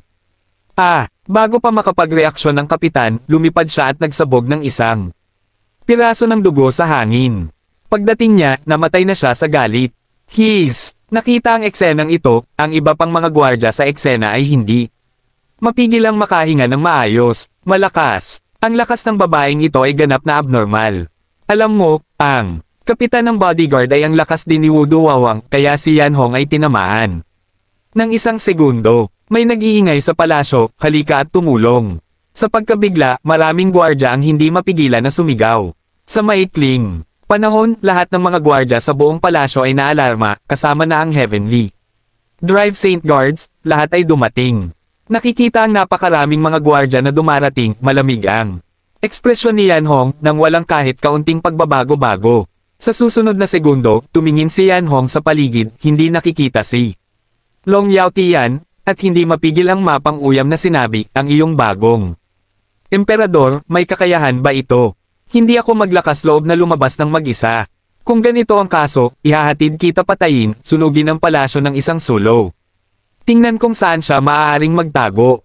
Pars! Nang bumagsak ang boses, dahan-dahang itinaas ni Yanhong ang kanyang kamay sa Jade, at nakita ang isang itim na ulap na mabilis na kumalat, at pagkatapos, isang pangkat ng maapoy na pulang kidlat ang nakakulong sa kamay ni Yanhong. Ito ang panghuli na paglipat ni Yanhong, ang Bloodfiend Thunder Palm. Isang malakas na hininga, at ang kidlat ay naging pula ng dugo. Nang makita ang eksenang ito, ang lahat ng mga bantay na naroroon, kabilang ang Heavenly Drive Saint Guard, ay nanginginig sa kanilang puso. Sa sandaling ito, hindi nagatubiling si Yanhong, at sa isang alon ng kanyang kamay na Jade, sumabog ang kulog na may kulay ng dugo at kidlat. Boom! Ang dugong pulang kulog at kidlat ay sumabog sa mga gwardya sa isang iglap. At ang kulog at kidlat na may kulay ng dugo ay mabilis na kumalat. Nakikita ang eksenang ito, ang natitirang mga bantay, pati na rin ang Heavenly Drive Saint Guard, lahat ay mapatla. Masyadong nakakakilabot ang babaeng ito, paano siya makikipag-away. Sa sandaling ito, ang ilang mga figure ay mabilis na lumabas sa hall, at ang robe na pinamumunuan niya ay si Long Yaotian. Ikaw na naman. Pagkakita kay Yanhong, si Long Yaotian ay natigilan sandali, at pagkatapos ay umungal, maglakas loob na bumalik at gumawa ng gulo sa palasyo. Sa oras na ito, ayaw mong umalis ng buhay. Habang nagsasalita, malinaw na nakita ni Long Yaotian ang mga bangkay ng mga gwardya ay nasa paligid, ang dugo ay namantsahan sa lupa na pula at lalong tumaas. Ang galit, malamig na ngumuso si Yanhong na may kaunting lamig sa kanyang magandang mukha, pinapanood ang Long Yaotian na nagsasabi ng bawat salita, huwag kang magsalita ng walang katuturan, darating ako at babalik, narito ako upang kunin ang buhay ng iyong aso. Kabanata 3142. Bamantong hininga. Narinig ito, ang mukha ni Long Yaotian ay labis na pangit, at ang laman sa mga sulok ng kanyang mga mata ay kumaibot. Alright. Sa susunod na segundo, si Long Yaotian ay nanunuya, at sinabing may pulang mga mata, gusto kong makita kung gaano kakagaling. Nahulog ang tinig, at pinilit ni Long Yaotian ang isang mahabang tibak. Sa isang mahigpit na pagkakamay, agad siyang sumabog at dumiretso kay Yanhong. Sa totoo lang, nakita niya ang lakas ni Yanhong sa maghapon, at ayaw ni Long Yaotian na gawin ito sa kanyang sarili, ngunit ang emperador na mismo ay kinamumuhian ng isang babae. Kung ang tono na ito ay pinahihintulutan, anong prestihiyo ang magkakaroon siya sa hinaharap? Bukod dito, ang babaeng ito ay nakipaglaban-laban sa Heavenly Drive Saint Guard sa maghapon, at ang panloob na enerhiya na natupok ay dapat hindi nakuhang muli, kaya't si Long Yaotian ay hindi gulat na gulat. Sa oras na ito, hindi na malaya ni Long Yaotian na ang Yanhong na nasa harapan niya ay hindi naman isang tao, ngunit isang engkanto. Lumayo ka. Ang panunood ng Long Yaotian ay sumabog, isang bakas ng paghamak ang nakuha mula sa sulok ng bibig ni Yanhong, pagkatapos ay itinaas niya ang kanyang kamay sa Jade at inilagay ang isang protection na layer sa harap niya sa isang maliit na pananalita. Boom! Sa susunod na segundo, ang mahabang tibak ni Long Yaotian ay mariing tumusok sa protection na pelikula, at nakita niya na ang mukha ni Long Yaotian ay agad na Namumutla at biglang napailing ang kanyang katawan. Ngunit si Yan Hong ay tahimik na nasuspine sa hangin, hindi talaga gumagalaw. Ano? Pagkakita sa tagpong ito, ang mga nakapaligid na gwardya ay natigilan. Itinatag ni Long Yaotian ang kanyang figure at tiningnan ng mabuti si Yan Hong. Gulat na gulat. Paano ito nangyari? Ang buong suntok niya ay hindi man nagbanta sa babaeng ito. Sino siya? Tapos na. Nang lihim na nabigla si Long Yaotian, gaanong bumukas ang mga pulang labi ni Yan Hong. At sinabi niya ang ilang mga salita, at pagkatapos ay nagulat ang figure, at sinampal niya ng palad si Long Yaotian.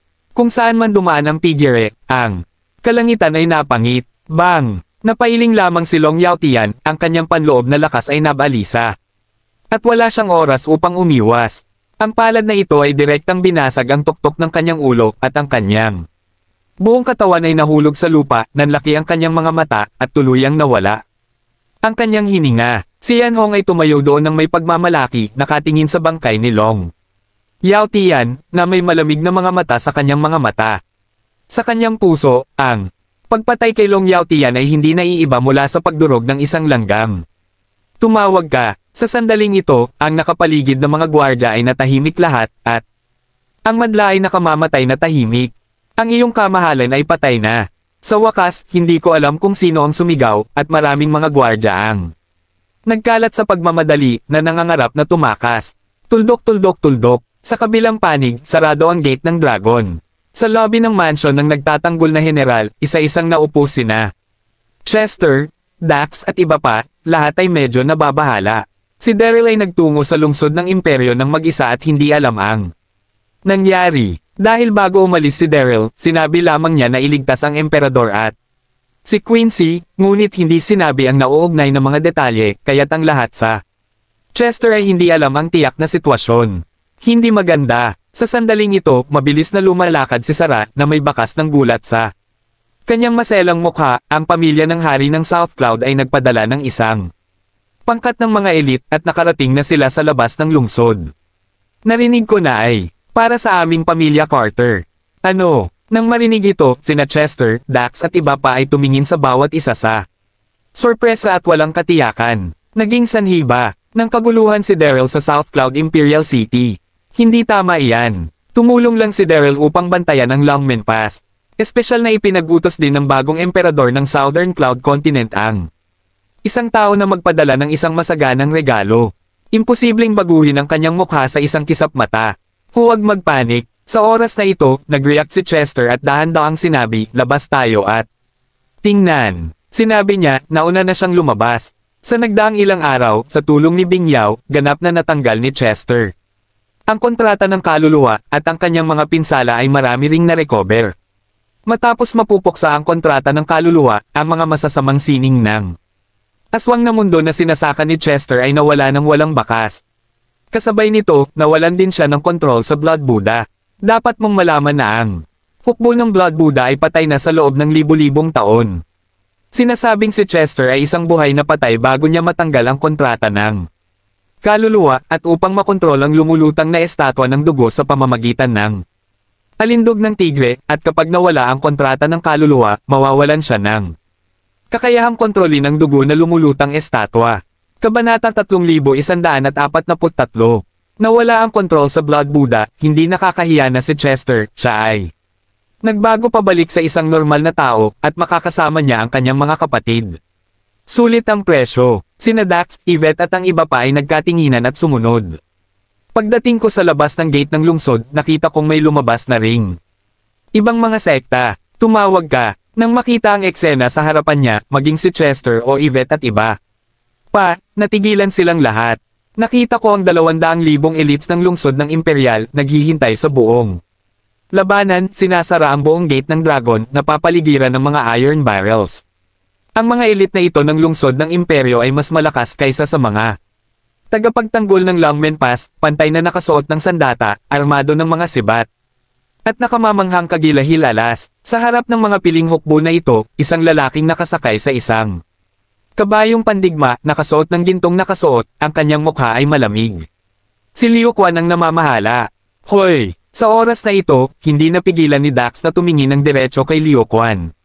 Ikaw ba ang commander ng mga bantay ng lungsod ng Imperial? Tinawag mo ang pangalan ng aming pamilya Carter, anong problema? Liu Quan hindi kaagad tumugon, ngunit tumingin sa paligid. Pagkalipas ng ilang sandali sinabi niya ng gun, ang mga tao ng ibang mga sekta ay umatras, upang hindi masaktan ng inosente. Oh, narinig ito, ang ibang mga sekta sa paligid ay nagulo. Ano ang sitwasyon? Magagawa ba ito? Tinulungan lamang ng pamilyang Carter na bantayan ang Longmen Pass. Ang Predator ay hindi maliit. Tatawid ba ang ilog ng pamilya ng imperyo ng South Cloud upang sirain ang tulay? Sa panahon ng talakayan, maraming mga sekta ang sunod-sunod na umatras. Sa sandaling ito, si Chester ay medyo nagalit din, nakatingin kay Liu Quan. Ano ang ibig mong sabihin? Umini si Liu Quan, pagkatapos ay nanlalamig ang kanyang mga mata, at sumigaw siya, ang buong hukbo ay nakikinig sa utos, kaagad paksay ng pamilyang Carter, at huwag iwanan ang sinuman. Ha! Ang tinig ay nahulog, 200,000 mga piling tao mula sa lungsod ng Imperial, pinagsama ang mahabang mga kutsilyo, pongol isa-isa, at diretso na. Sumugod kay Yvette, Dax at iba pa. Ikaw, nanginginig ang katawan ni Yvette, galit na galit. Dax ay lalong nagalit, at siya ang langit pagbubukas palakol ang lahat ng sabay-sabay, at halt, okay, ikaw South Cloud Kontinente, kami lang nakatulong sa Longmen Pass, ikaw ay pakikitungo sa amin. Sa parehong oras, pag-urong sa iba pa sa paligid. Ang mga masters ng sekta ay sumimangot din ng palihim na naramdaman na ang mga aksyon ng pamilya ng imperyo ng South Cloud ay sobra. Haha, umini si Liu Quan, at sinabi kay Dax, galit na galit ako, okay, hahayaan kitang mamatay upang maunawaan na si Daryl ay matapang na kumilos, nakikipagtalik sa dating emperador, at buntis ng mga kasalanan. Maya-maya, siya ay lantarang nasa lugar ng pagpapatupad, inalis ang mga Long Sister at hindi pinapansin ang Imperial na Tianwei, ang kasalanan ay labis na karumal-dumal. Bilang mga kamag-anak ni Daryl, ang iyong mga kasalanan ay hindi rin mapapatawad. Panipi, ano, narinig ito, alinman kay Yvette o Dax, pati na rin ang mga nakapaligid na masters ng sekta, natigilan silang lahat. Daryl, at ang dating emperador, may anak. Lalo na si Yvette, nanginginig ang kanyang katawan at sobrang komplikado ang kanyang puso. Naisip ko na ililigtas ni Daryl ang mga kapatid na babae ng Quincy, upang matulungan lamang silang mapagitna ang hidwaan sa pamilya ng hari, ngunit hindi ko inaasahan na magiging seryoso ang sitwasyon. Hindi nakakagulat na ang isang hukbo ay ipapadala. Kasabay nito, sumabog din ang mga nakapaligid na sekta. Ang Daryl na ito ay talagang matapang. Kumusta ang isang malakas na kapangyarihan? Napakasamang tauhan, at ngayon, sinasaktan na naman ng pamilyang Carter. Sa ilalim ng talakayan, walang sekta ang dumating upang tumulong, ngunit nanatili malayo sa takot na mapasama. Kabanata 3144. Sa isang iglap lang ng mata, lahat ng pamilya Carter ay kinubkob, at ang matinding away ay sumiklab sa pagitan ng dalawang panig. Bagaman ang mga numero ng dalawang panig ay magkakaiba, sina Chester at Dax, pati na rin si Yvette at iba pa, ay pawang mga Panginoon sa mainland. Kahit na sila, ay kinubkob, wala silang dehado. Cha! Basta kapag ang dalawang panig ay labanan, biglang, narinig ko isang dagandong sa ilang hindi malayo. Kasunod sa tinig, nakita ko ang isang hukbo ng libu-libong mga pagkamatay na mabilis na dumarating. Sa ilalim ng gabi, ang mga mukha ng mga namatay na sundalong. Si Bai Sensen ay nagpapidama sa mga tao ng mabuhok. Pinamunuan ng dalawang gwapong figure. Ito ay ang kanang kamay ni Jack, at ang Tibetan Fire Moon. Ano ang sitwasyon? Nakikita ang eksenang ito, ang magkabilang panig sa mabangis na labanan o. Ang mga nakapaligid na masters ng sekta ay gulat na gulat. Isang araw na ang nakakalipas, Donog at Jack, hindi ba nila pinangunahan ang hukbo ng kamatayan upang mag-urong? Bakit ito muling nagpakita ng tahimik? Sa oras na ito hindi alam ng lahat na hindi inalis ni Donog ang lahat ng mga namatay na sundalo, ngunit itinago ang isang bahagi ng mga ito, at pinanood ang sitwasyon malapit sa Longmen Pass. Ang mga namamahala ay ang magkakapatid na Feud at Woody. Ngayon lang, natuklasan ng magkakapatid na Woody na isang panloob na laban ang naganap sa Longmen Pass, at walang pag-aatubili, pinangunahan nila ang libu-libong mga sundalong namatay upang umatake. Mabilis, salubungin ang kaaway. Sa isang maikling panahon, ang mga masters ng iba't ibang mga sekta na nanonood ng labanan, sunod-sunod na reaksyon, at marahas, na nakipaglaban sa 10,000 na hukbo ng kamatayan. Sa sitwasyong ito, pansamantalang tumigil din sa pakikipag-away sina Chester, Dax at iba pa kasama si Leo. Quan at sama-sama na nilabanan ang Death Army. Bagaman ang hukbo ng kamatayan na ito ay libo-libo lamang na mga tao. Mahirap pumatay sa mga namatay na sundalong ito, at lahat ay nagmamadali na lumaban. Kaya pagkatapos ng laban, lahat ay nagdusa. Bang-bang! Sa panahon ng mabangis na labanan, isinuko ni Dax ang palakol at tinaya ng mga sundalong namatay sa harap niya. Agad niyang sinigawan si Liu Quan, Hui South Cloud. Continent is really shameless. You have to prove away in fighting, otherwise, hindi. Papayag na samantalahin ito ng hukbo ng kamatayan.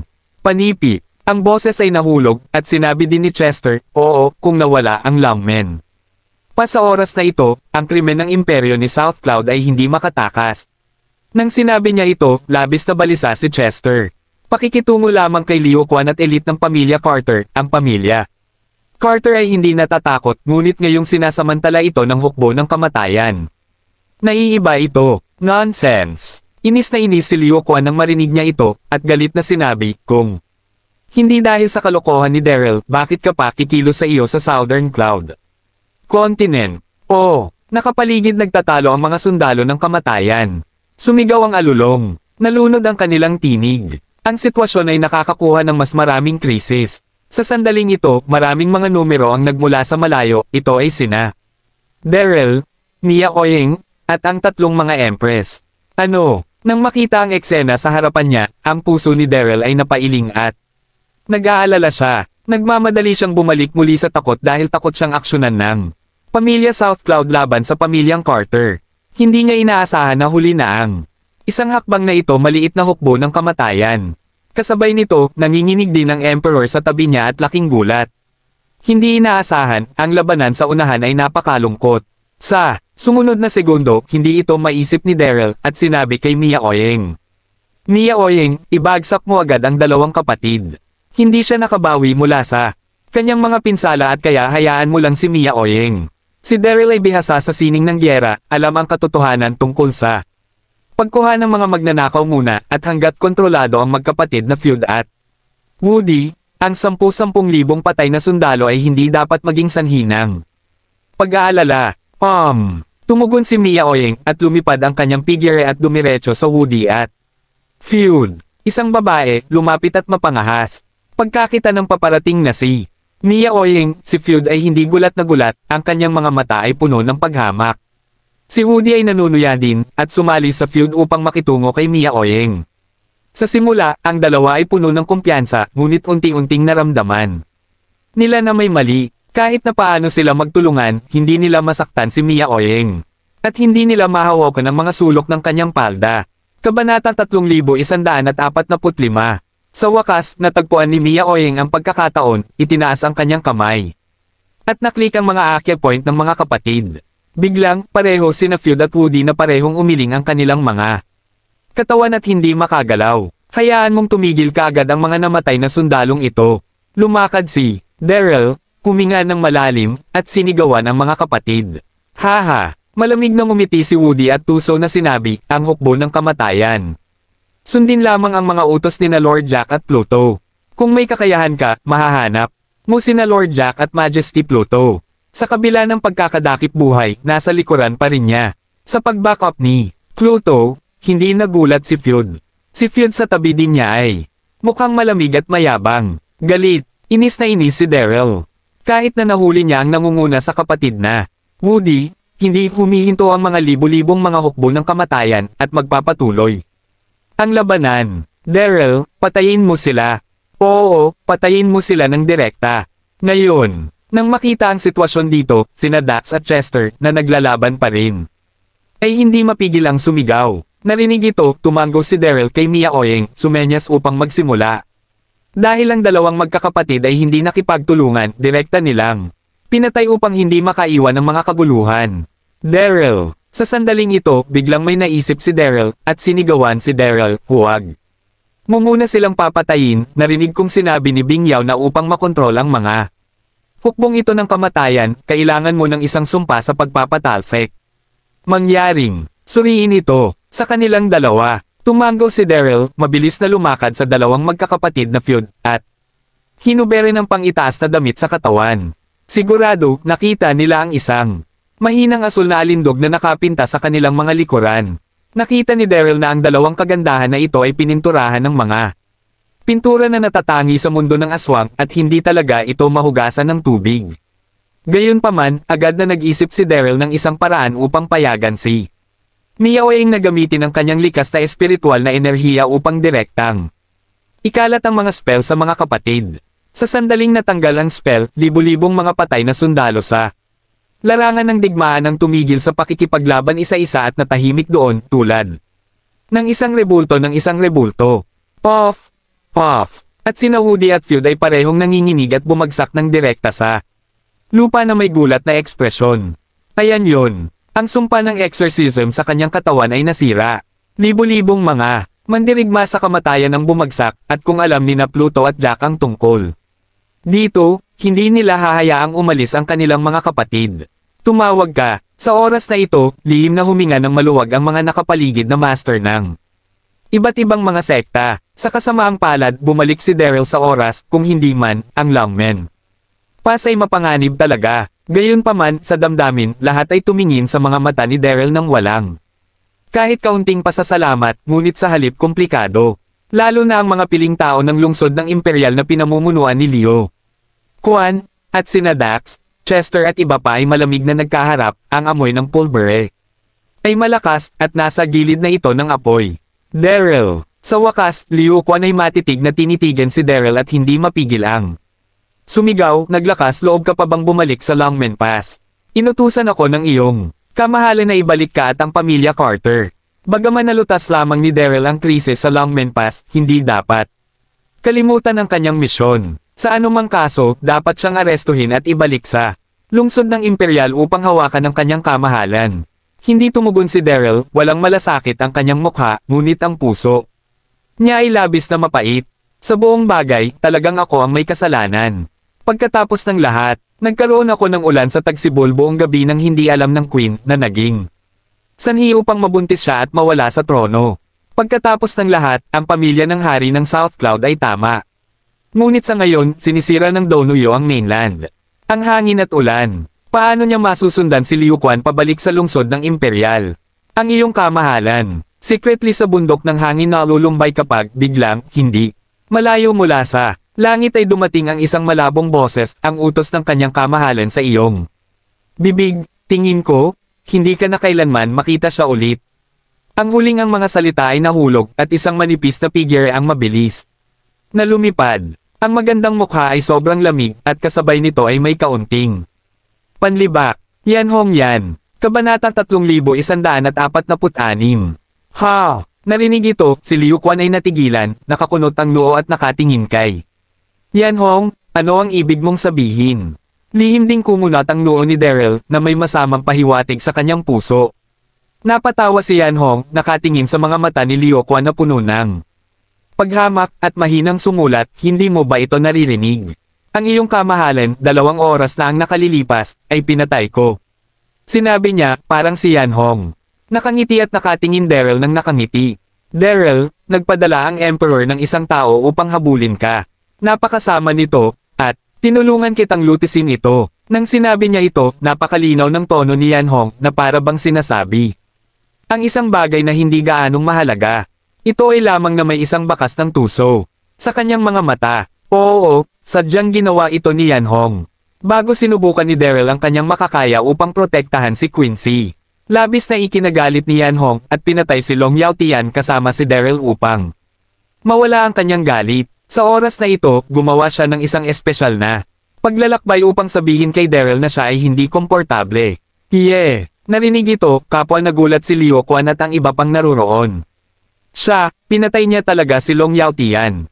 Tanging ang Reyna lamang ang nakatayo roon, natigilan, sa mahabang panahon. Nang hindi pinapagaan ang kanyang isipan. Ang pagsasabuatan ni Long Yaotian upang agawin ang trono ay talagang papatayin. Ngunit sa ilang kadahilanan, ang Reyna ay hindi maaaring maging masaya. Ang Yan Hong na nasa harap niya ay kaakit-akit at kaakit-akit sa hitsura. Ngunit ang mga pamamaraan ay napakamaanghang. Iningatan ni Daryl ang isang babae sa kanyang tabi, ang mga kapalaran at mga kasawian ay hindi mahulaan. Daryl. Sa wakas, nagreaksyon si Liu Quan, nakatingin kay Daryl at sumigaw, ikaw ay matapang, naglakas loob ka na pukawin ang mga tao sa paligid mo na saktan ang iyong kamahalan. Puno ka ng kabaitan, hustisya at moralidad. Ang reyna ay sanhi ng pamilya ng imperyo ng South Cloud upang harapin ang mga iskandalo, at ngayon pinapatay nila ang kanyang kamahalan na emperor. Ito ang tinatawag mong hustisya ng mundo. Nang sabihin ito, nagsalita si Liu Kuani na halos pumutok sa kanyang mga mata.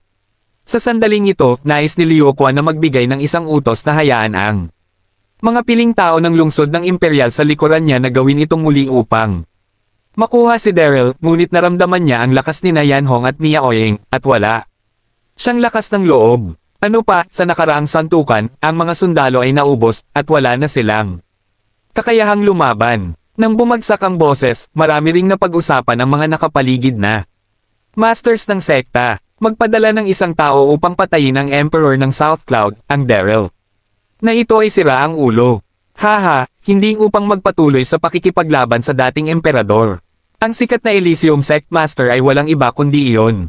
Oo, sa walang kabuluhan, lagi ko siyang hinahangaan ng sobra. Ito ay naging isang mapanlinlang at matapang na tao. Patuloy na dumarating ang talakayan sa paligid niya, at labis na nahihiya. Ang ekspresyon ni Daryl, ngunit hindi niya alam kung paano ito tatanggihan. Pagkatapos ng lahat, si Yanhong ay kabilang sa kanyang sariling panig at hindi siya makatakas sa responsibilidad sa pagpatay kay Long Yaotian. Yanhong. Sa susunod na segundo, diretsyong tumingin si Daryl kay Yanhong at tinanong, bakit mo ginagawa ito? Sa pagsasalita nito, ginawa ni Long Yaotian ang krimen at pinilit ang emperador na sumailalim. Tunay na sinumpa ito, ngunit pansamantalang hindi ito inisip ni Daryl. Sobra ang pagpatay sa kanya, kung tutuusin, ang pinakamalaking kaaway ng mainland ngayon ay si Donoyo. Ngunit ngayon na pinatay ni Yanhong si Long Yaotian, ang Southern Cloud Continent ay dapat magulo na kung saan ay hindi ka nais-nais para kay mainland na labanan ng Donoyo ng magkasama. Mukhang hindi nasisiyahan si Yanhong, tinulungan kita na mapupuksa ang kaaway, nagagalit ka pa ba? Kailan kita hiniling na patayin si Long Yaotian? Ngunit hindi mo sinabi, huwag mo akong pumatay sa kanya. Ikaw, panipi, nakaharap sa mga mayabang na salita ni Yanhong, nagwala si Daryl sa mga salita, hindi makapagsalita. Okay. Habang hinahawakan ng apoy, tumingin si Daryl sa paligid at malakas na sinabi, lahat, hindi ko alam ang pagkamatay ni Emperor South Cloud. Simula ngayon, inihayag ko na gumuhit ako ng linya kasama si Yanhong. Kabanata 3147. Si Daryl sa oras na ito ay malinaw ding nag-iisip, si Yanhong ay likas na masama kung ito ay dahil sa kasunduan sa napakakamaliit na larangan, kung napipilitin siyang pigilan siya, lalo lamang nitong gagawin itong mas mapanghimagsik, patuloy na magdulot ng gulo sa iyong sarili, mas makabubuting tanggalin ang relasyon. Okay. Narinig ang mga ito, nanunuya si Yanhong, Daryl, ito ang sinabi mo, wala tayong gagawin sa isa't isa sa hinaharap. Nang sabihin ito ni Yanhong, puno ng galit ang kanyang mukha, ngunit ang kanyang kumislap ang mga mata. Oo, ang pangwakas na layunin ng lahat ng nagawa ni Yanhong noon ay pilitin si Daryl na maglabas ng isang malinaw na linya mula sa kanyang sarili, pagkatapos nang walang hadlang si Daryl, magagawa niya ang anumang nais niya. Matapos ang pagsasalita, bago sumagot si Daryl, sumabog ang Maceland na katawan ni Yanhong, sumugod sa langit sa gabi, at nawala sa paningin ng lahat. Daryl. Pagkakita sa eksenang ito, inakbayan ni Yvette ang kanyang mga paa, lumakad. At bangulong, hindi mo dapat ito ginawa. Mabilis ang pag-iisip ni Yvette at nakita niya ang mga subplan ni Yanhong. Sa isang sulyap, bakit? Sumimangot si Daryl. Gumuhit ka ng isang malinaw na linya sa kanya, walang sinuman sa mainland. Ang pipigilan siya. Mahinang singgal ni Yvette, ang kanyang magandang mukha ay puno ng pag-aalala. Bukod dito, ang pangkat ng mga tao sa harap mo ay hindi maniniwala sa iyo. Siguradong sa sandaling bumagsak ang boses ni Yvette, umini si Liu Quan. Daryl. Mahigpit na tinitigan ni Liu Quan si Daryl at malamig na sinabi, ginampanan mo ang ganitong uri ng pagkukunwari, pinadalhan mo ang isang tao upang patayin ang iyong kamahalan, at pagkatapos ay tatalikuran mo ang relasyon at itulak ang responsibilidad ng malayo, iniisip mong tayong lahat ay tatlo mga edad na bata. Panipi, ang puot ng iyong kamahalan, isulat natin ito pansamantala. Kapag ganap na, natalo natin ang hukbo ng kamatayan, kami ang South Cloud Continent, kami ay magbabayad sa iyo ng mga account. Sa huling pangungusap, umungal si Liu Quan, at sa wakas ay ipinatawag ang mga piling tao ng lungsod ng Imperial at umatras sa Longmen Pass. Alam ni Liu Quan na ang gyera kasama si Daryl sa ngayon ay ganap na. Naghahanap ng kamatayan, ngunit ang momentum ay hindi matalo. Sa sandaling ito, hindi mapigilan ng mga nakapaligid na pangunahing sekta na magsalita ng sunod-sunod. Daryl, ang uri ng karakter mo ay napapahiya para sa iyo ang buong mga ilog at lawa ng Gyusho. Simula ngayon, walang kinalaman ng Ming sekta sa iyong Elysium Gate. Ang aming World Club ay walang kinalaman sa iyong Elysium Gate. Daryl, kasunduan. Iwaksi ito, magagawa mo ito para sa iyong sarili. Mayroon pa tayong panipi. Ilang sandali, ang mga pangunahing sekta na naruroon lahat ay nagpahayag na nalinis nila ang kanilang relasyon sa Elysium at pagkatapos ay umatras sa Longmen Pass. Tumawag ka. Nang makita ang eksenang ito, si Daryl ay nalumbay at walang magawa muli.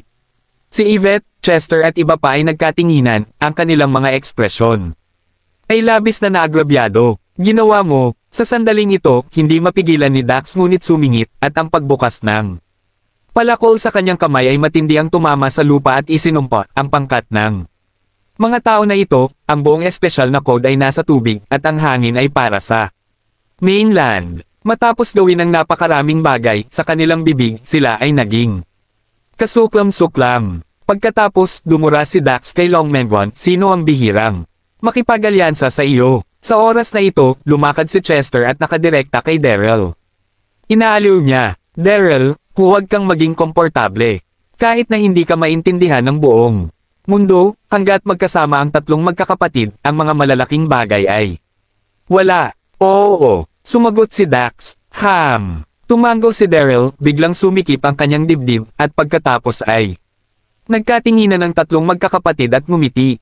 Makalipas ang ilang minuto, ang tatlong magkakapatid na sina Yvette at iba pa ay pansamantalang nagkakamping sa Longmen Pass ng 12 mga milya ang layo. Si Daryl at Elysium ay tinanggihan ng martial arts, at hindi na kailangang bumalik sa Longmen Pass, ngunit Donog at ang Death Army ay hindi maaaring umupo lang at manood. Sa parehong oras, ang dalawang magkapatid na sina Woody at Feud ay dinala. Kabanata 3148. Matapos ang pag-set up ng kampo, tinanong ni Daryl ang kapatid na Woody at Feud na dalhin sila. Tinatanong kita. Si Daryl ay walang ekspresyon, nakatingin ng diretso sa mga kapatid, Woody at Feud. Saan kayo nagpunta? Nang bumalik siya ngayon, nakita ni Daryl na may mali at tumuloy siya sa ang lugar na malapit sa Longmen Pass. Tanging Woody at Feud, pati na rin ang libu-libong mga namatay na sundalo, ngunit ang Donoyo at ang pangunahing puwersa ay nawawala. Si Donoyo ay mayabang, at siya ay napakadigmaan, at biglang nawala kasama ang pangunahing lakas. Hindi ito ang kanyang estilo. Hindi ko alam. Nagkatinginan sina Feud at Woody at sabay na sumagot. Walang ideya. Narinig ito, naging malamig ang ekspresyon ni Daryl, tulad ng iyong mga nasasakupan. Hindi mo ba alam kung saan pupunta sina Donoyo at Jack? Bagsak ang boses, ang Dax sa tabi niya ay bulalas. Daryl, itigil ang pagsasalita ng kalokohan. Ang dalawang scums na ito ay unang ipinagkanulo ang tribo ng Raksha, at pagkatapos ay sinundan si Jack upang magdala ng gulo sa 9 States Continent, kaya't putulin lamang natin ito. Napakainit ng pagkatao ni Dax. Sa oras na ito, nakikita ang mga kapatid. Nagmamatigas pa rin, hindi niya mapigilan.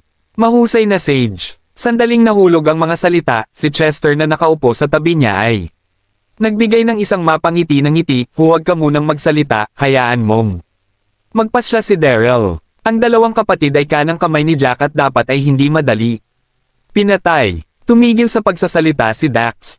Tumawag ka. Huminga ng malalim si Daryl at tiningnan ang dalawang kapatid na nasa harapan niya. Bibigyan kita ng isa pang pagkakataon. Saan napunta sina Donoyo at Jack? Daryl, pumatay kung gusto mo. Huwag ka nang magsalita ng kalokohan. Biro ni Feud. Malamig na sinabi ni Woody. Oo, kahit na alam namin ito, hindi namin ito sasabihin sa iyo. Kung nais mong gawin ito, gawin mo ito. Tiyak na bibigyan kami ng kamahalan ni Pluto at Lord Jack. Sinabi nila ito, ang pareho ang magkakapatid. Sa mukha ng walang takot.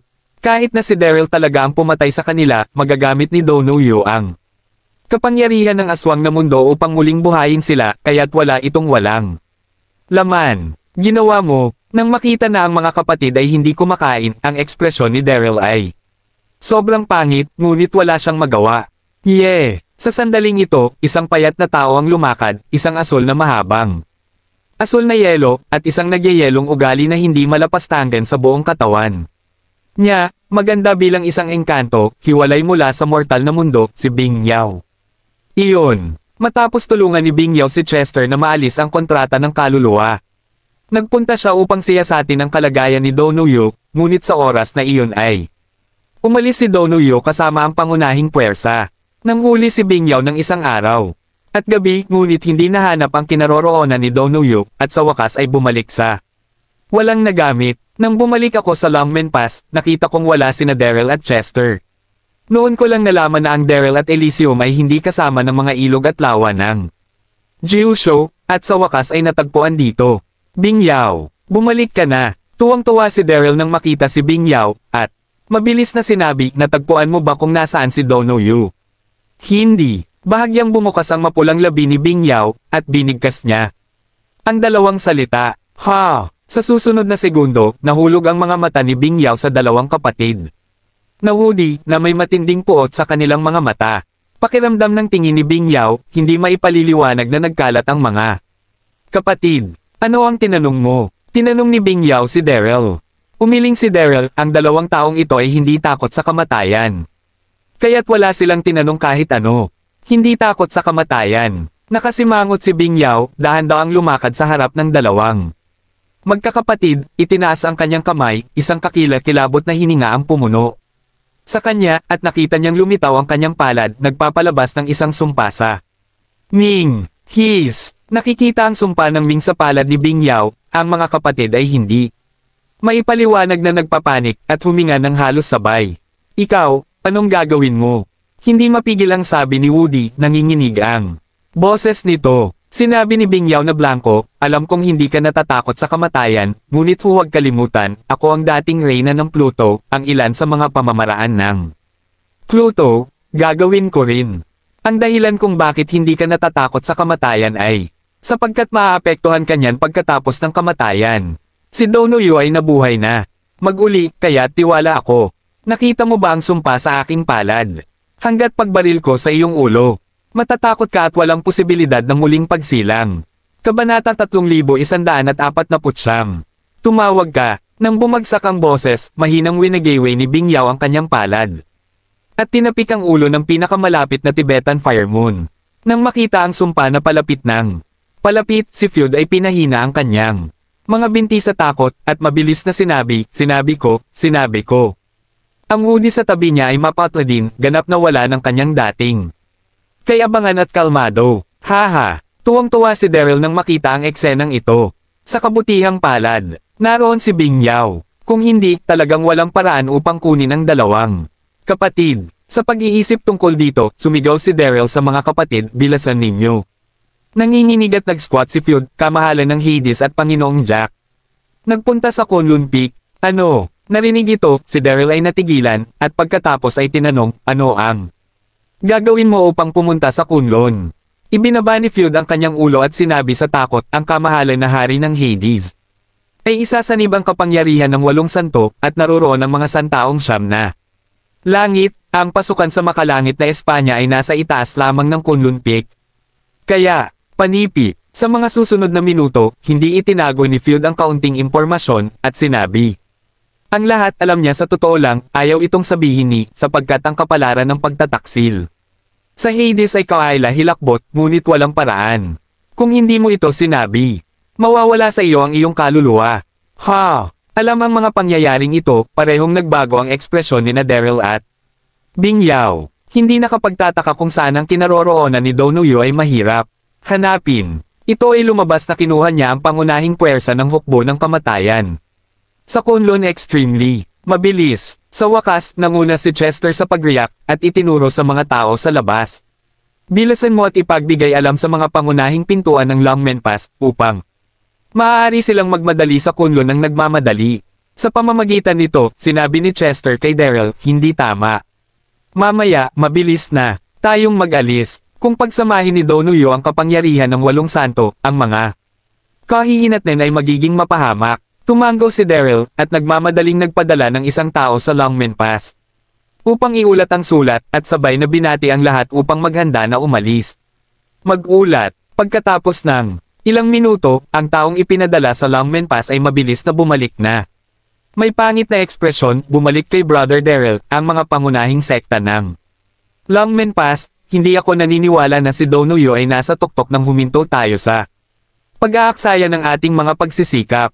Panipi, narinig ito, hindi mahalaga na sina Daryl o Chester at iba pa, lahat sila ay nagalit. Bang! Si Dax ay malakas na sinampal ang mesa at isinumpa, talagang isang grupo ng mga kontrabida, lahat sila ay puno ng kabaitan at moralidad.